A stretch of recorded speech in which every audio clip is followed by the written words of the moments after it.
Hey everybody, this is Johnny Five Pizza Guy, and welcome back to my channel. Today we have another interview, but this time with Joe Belgrade. So, Joe, can you tell us a little bit about yourself?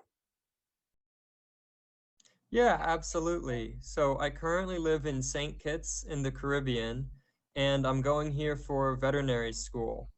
I'm in my final year here, and then St. Kitts outsources its clinical year to schools all across the world. And so in April, I'm going to be moving to Louisiana State University to do a year of clinical rotations there. Prior to coming here to St. Kitts, I have done a fair amount of large wildlife work, specifically in South Africa, working with various species of antelope, zebra, uh, giraffe, Cape buffalo, just some really amazing things, doing some darting expeditions, doing vaccinations from a helicopter. It's some really amazing work, and it's what I want to go into after I graduate vet school. Aside from that, I have a fiance. She's an amazing woman and is the light of my life. And she and I own a real estate construction business together. And we recently purchased a piece of land here in St. Kitts, and our plan is to build student apartment complexes here for the students who attend the Ross University. And another reason why she's so amazing is she's currently watching three of my favorite people, and their names are Pablo, Basil, and Mac, and they are a bearded dragon, a Russian tortoise, and a very large goldfish. And she's taking care of them back in Massachusetts. So that's a little bit about me, and I'm really excited to get into some of the questions that you have for me. Okay. Let me see. What is your favorite animal? Great. Well, first, I just want to say thank you for having me, Johnny Five. It's a real pleasure to be on the show. It's a real honor to be here. So thank you for the invitation. You're welcome. Yeah, my favorite animal is is a turtle. Um, all types of turtles. That's I one I thing we love have in common. turtles. Oh, it's your favorite animal too? Yeah. Oh, that's awesome. I like them because of I love their shells. They're these ancient creatures. They haven't changed in millions of years. They're just so cool. What do you like about turtles? Hmm.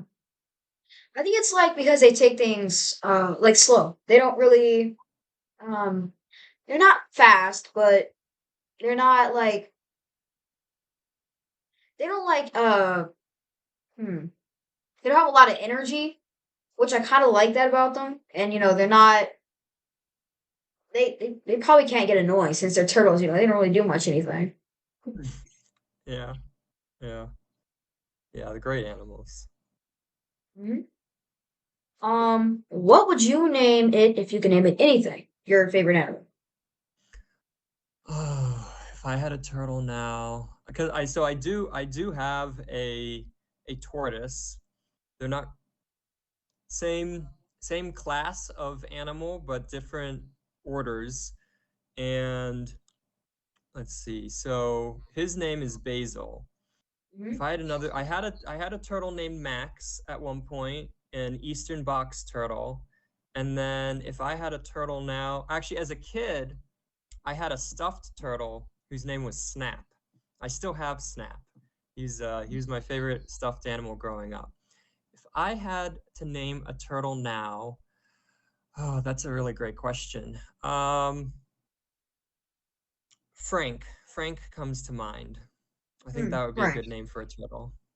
Yeah, that'd be a good name. What do you love about your job? What do I love about my job?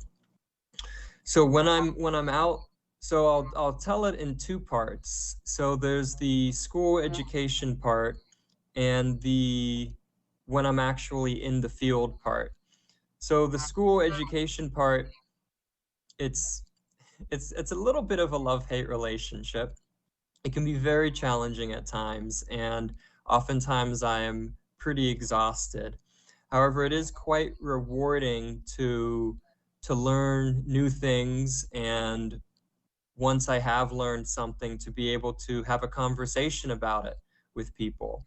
So it's quite valuable doing that. As for out in the field, that's really what's exciting for me. That's what I love the most. And what I love the most about it is the excitement. Being out in the safari, the bushveld, whether it's riding the back of a pickup truck to a darted um, a darted Cape Buffalo, or whether it's riding in a helicopter while the vet who's in charge of the operation is vaccinating giraffes. It's such an amazing experience. So that I'd say that's what I love most about the job. Hmm. Okay. So next up, what was your scariest moment on duty?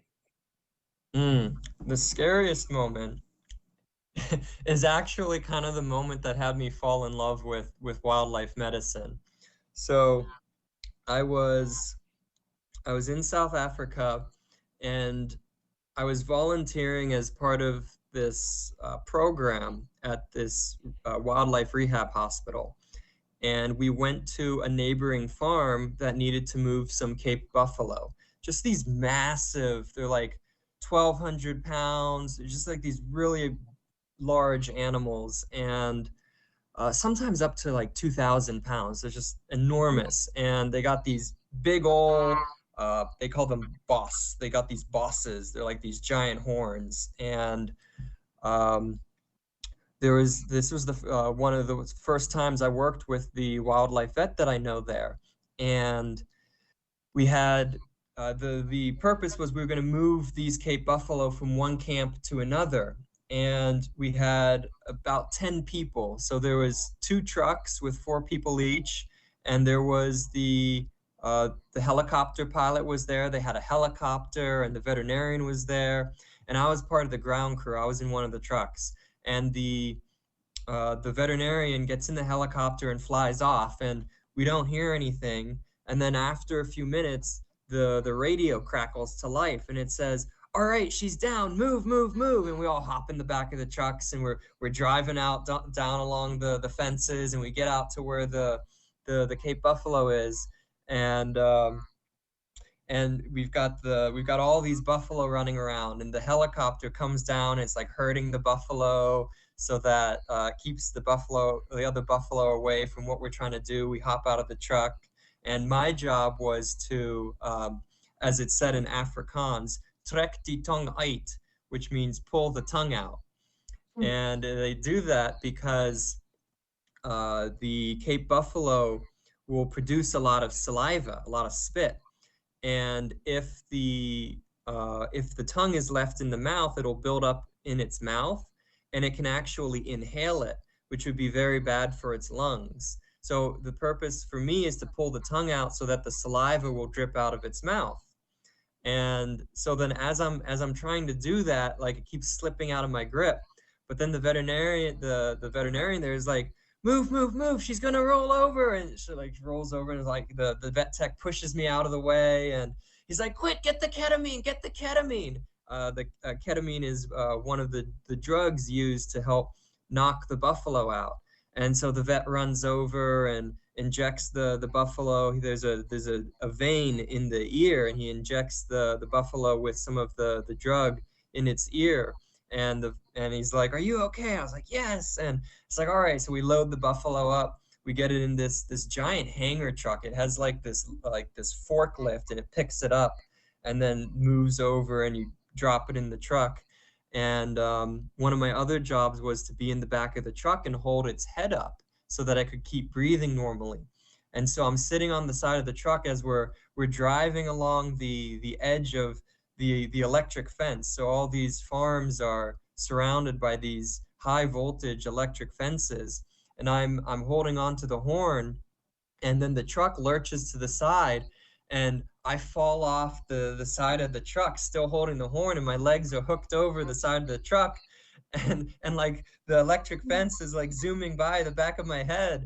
And the veterinarian stands up, he comes over, he grabs me by the shirt and pulls me back into the truck. And he says, "Joe, are you okay?" And I was like, "Yes, that was awesome." And so Johnny, that was the scariest experience I had and the most exciting, and actually what got me into really wanting to do this work. That's fascinating. Um, okay, so next up, what was the most rewarding thing you've done on duty? The most rewarding thing. Yeah, so one of the things that was very cool was we had gone to another farm, and there was this sable. So sables are these beautiful creatures. They're maybe a little smaller than a horse, and they have these like really long horns. They have two of them that come out in a very big arc and arc all the way back. And there was a baby sable that had some parasites. And because it had parasites, they were drinking a lot of its blood, and they had a lot of blood loss. And we were really concerned that this baby sable wouldn't survive. And in order to save it, we needed to get some blood from a different sable. And so we went to another farm and we darted an adult sable, and we took some blood from the sable. We were able to do it without hurting the animal, similar to how you can do blood donations with people. And we took the blood over to the other farm and hooked up the baby sable, and we were able to give the baby sable enough blood so that it survived, and that was very cool, and that was a very rewarding experience. Mhm. So after you saved the baby sable, was you just kind of let it run off? Yeah, so it's interesting. A lot of times with these wild animals, it's really hard to house them in any way, because they're so wild. They often just do a better job in the environment that they are. So yeah, I mean, once we were able to get enough blood in its system, it had a lot more energy, and we were able to let it go, and it did pretty well. Hmm. Okay. My next question for you is, what made you choose this profession? Profession. Yeah, definitely the excitement. I mean, I love animals. I've grown up with all sorts of animals as a kid: turtles, snakes, iguanas, fish, dogs, cats. I had a chinchilla. I've had birds. I just loved taking care of animals, and I've always been um, a very adventurous person, and the work that I've experienced doing in South Africa really fulfilled both of those things that I really love. And so putting those two together is definitely why I got into and chose this profession. Okay, that's interesting. So, what are some of the what are some of the most exotic animals you have seen? Some of the most exotic animals that I've seen. Well, definitely darting giraffe from a helicopter is pretty cool. Um, I enjoy working with Cape buffalo because there's a certain measure of danger. I have gone to a farm where I didn't get to work with them, but there's a farm that I went to that they have a lot of white rhinos, and that was very cool.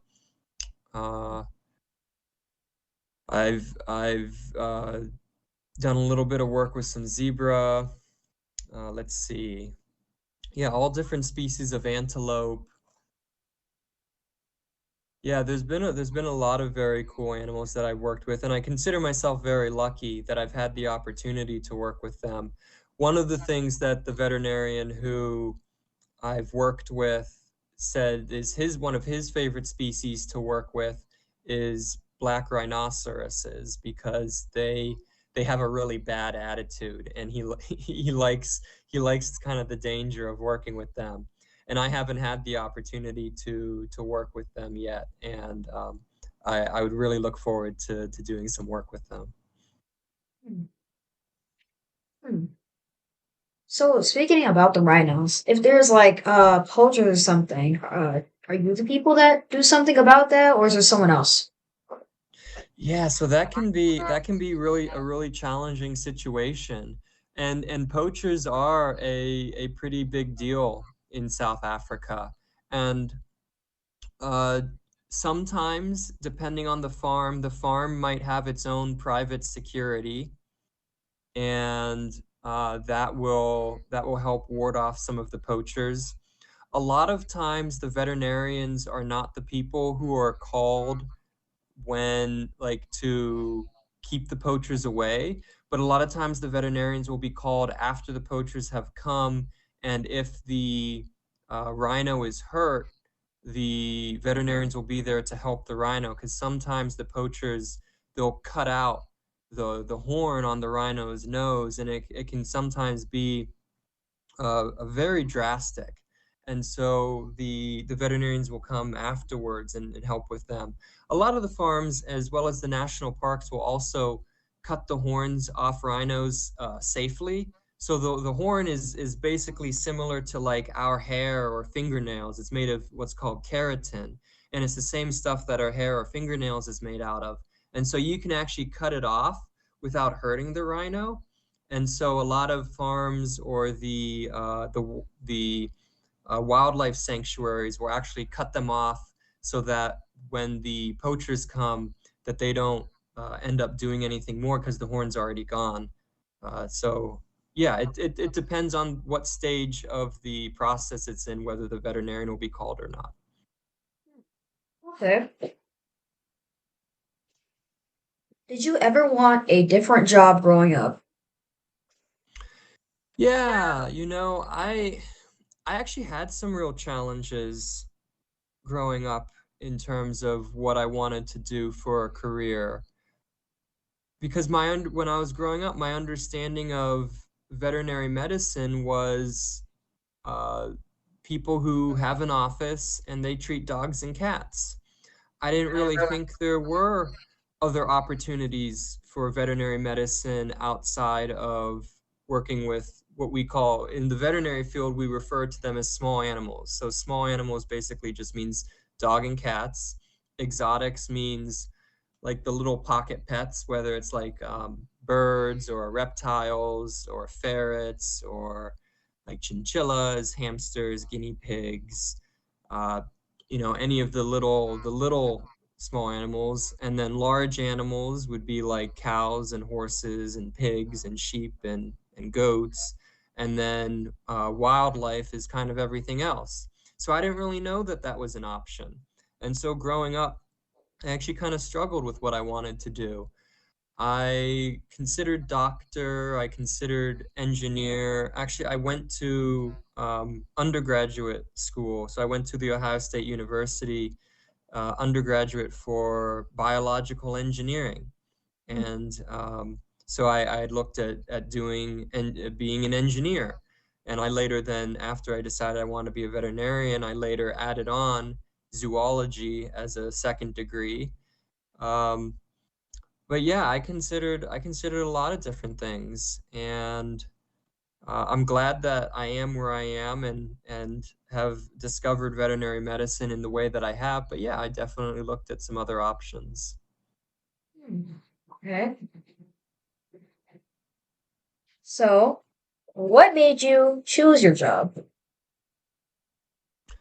Yeah, well, really, really some of the experiences that I had. I mean, when I went to South Africa for the first time when I was a sophomore, so my second year in undergrad university, I went to South Africa to work at this wildlife rehab center, and that's where I met the veterinarian that I worked with.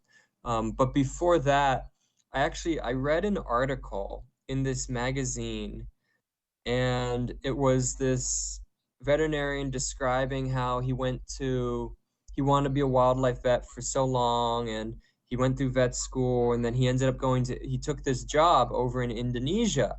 And he talks about the long plane ride, the 5 hour drive up to the site, then the fact that it was like raining all the time, and that he shared his living accommodation with like all these insects, and like he was the only like professional like person involved with medicine around, so all the people came to ask him to do medicine on them. And he's just talking about like how like wild of an experience it is. And at the end he says, if this sounds appealing to you, then maybe a job in wildlife medicine is something that you'd like to pursue. And I was like, wow, that sounds great, I love that, it sounds like camping to me. And I did Boy Scouts growing up, and I'm an Eagle Scout right now. And I was like, wow, that just sounds like the stuff I've done in Boy Scouts. Like, yeah, I definitely want to do that. So that's what had me really choose it. Okay. So, have you ever worked with your favorite animal? Yeah, I've worked with turtles before. When I was so I've had several turtles growing up, and actually when I was my second year in high school, I actually went to, and I, so I wouldn't do this now, but I went to the local park and I dug up turtle eggs, and I took them. So there's this park near my house called Mill Creek Park. It's the third largest city park in the US. So it's quite large, and they have different bodies of water and stuff. And I would not condone doing this. So for everyone listening here, don't go to your local park and dig up turtle eggs. Anyway, so I went to my local park and I dug up turtle eggs, and I brought them home, and I buried a cage in my front yard. And I dug a hole and I put the turtle eggs in this cage in my front yard. And after a while they hatched. And I had about 8 baby turtles that hatched. And I um, some of them didn't make it, but the ones that I raised, I then released them into, we have a pond in our backyard, and I released them into the pond. So I did work with them then. And then recently I actually took a class on sea turtle medicine, so specifically for sea turtles.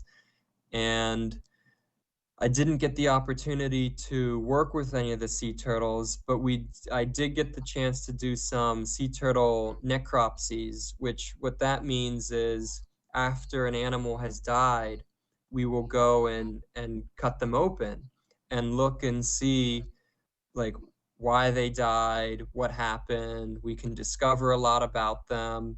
And so I had the opportunity um, to go in and do some of those. There was actually a turtle that had died and washed up on the beach.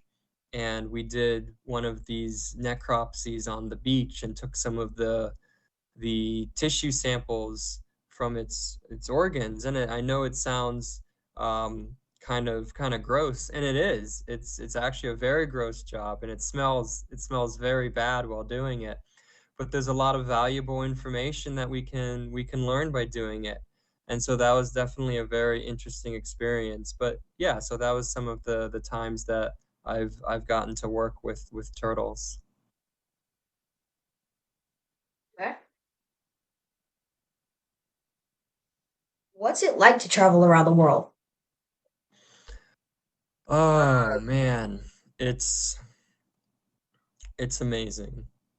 It's amazing. And if for anyone listening, if you're at all able to travel, I know it can be expensive, but if you're at all able to travel, rather than like traveling over like buying things, I would say always travel if you can. I've been to I've been to various places throughout Europe, like France, Germany, Sweden, um, Czech Republic. I've been to I've been to India. I've been to Bangladesh, which is right next to India. I did a research project in Bangladesh. I was there for 3 months, and I was doing a research project on an upper respiratory, so like the lungs and the trachea, like everything with breathing. I did a research project on an upper respiratory tract infection called Newcastle disease virus in poultry out in like these rural farms. And we went and did we would we would go out to we would like drive for a couple hours, and then we would have to walk to some of these places. A lot of the farming out there is done by it's like if you were to have a chicken coop in your backyard. That's what the farming was. And we would sometimes, a lot of these places, we had to go very early in the morning because once it was on these coastal places, and if the tide came in, you couldn't actually reach them because it would be blocked off from the rest of the land. And we'd be going over these bamboo bridges where we had to go one person at a time, and then we'd sit down, and the community would come and bring their chickens and for us to take blood samples from. And so I did that research project in Bangladesh, and um, that was a very eye-opening experience because Bangladesh is one of the poorest countries in the world, and to see the way that some of the people there had to live made me very thankful for the life that I have and the opportunities that I have. And it's that's I mean, and that's part of the reason I feel it's so valuable for everyone to travel if they're able to see some of the way the rest of the world works, and to get a broader perspective on how other people live and different environments. I mean, that was a big, like, eye-opening experience for me. I've been to other places like Greece, went to some of the Grecian islands. Turkey, went from like the Grecian islands up to Turkey, and then been to Canada, Mexico, and of course South Africa. Did Botswana, Zambia, Zimbabwe. Did some work in Botswana with a low cost clinic for stray animals. And I was fortunate enough to be there at a time where the practice manager and the veterinarians there needed to leave on outreach for a bit. And so they had me watch the clinic for several days, about a week while they were gone. And I was in charge of managing and being responsible for the treatments of all the animals at the hospital. And that was a very rewarding experience. But the fact that they left me, a veterinary student, in charge of all these animals just speaks to the fact that there's not a whole lot of resources somewhere, like the same amount of stuff that we have here in the US. A lot of the places don't have it, and I gained a lot of appreciation for what other people have to live through, and the fortunate experiences that I have. So it's been very valuable doing the traveling that I have. Hmm. Okay, that's nice. That's nice.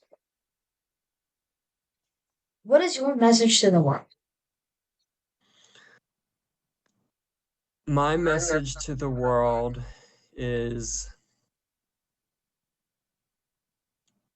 be compassionate with each other. You know, the I can never know the full extent of someone's life experiences or what they've had to go through or what challenges they've lived through. And a lot of times we can be quick to judge if someone says something that makes me feel a certain way, or someone does something that, I feel is offensive to me, or, I can never know, I can never fully place myself in someone else's shoes. It doesn't matter what experiences I've had. There's like 8 billion people on this planet, and that means there's 8 billion experiences of what this universe has to offer.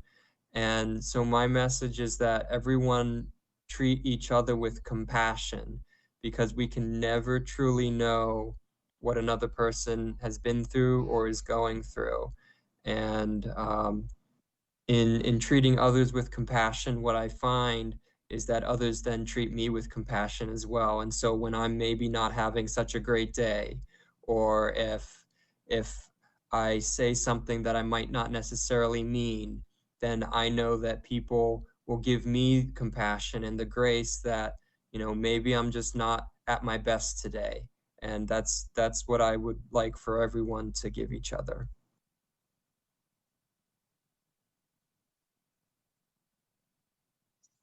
That's a very good message. I Wow. will actually, I'll add something, else. Pardon my interruption.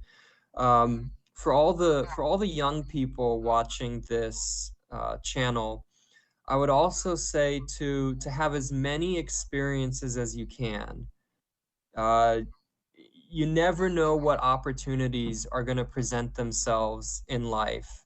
And so, make the most of it. Get out there, have fun. Don't be afraid to make mistakes, because I promise you, you will make mistakes. You will screw up on things. But if you play it safe, you're going to screw up anyways. So you might as well go out there and live your life, and, really, really understand that, there's going to be things that you mess up on. And the thing is, that's okay.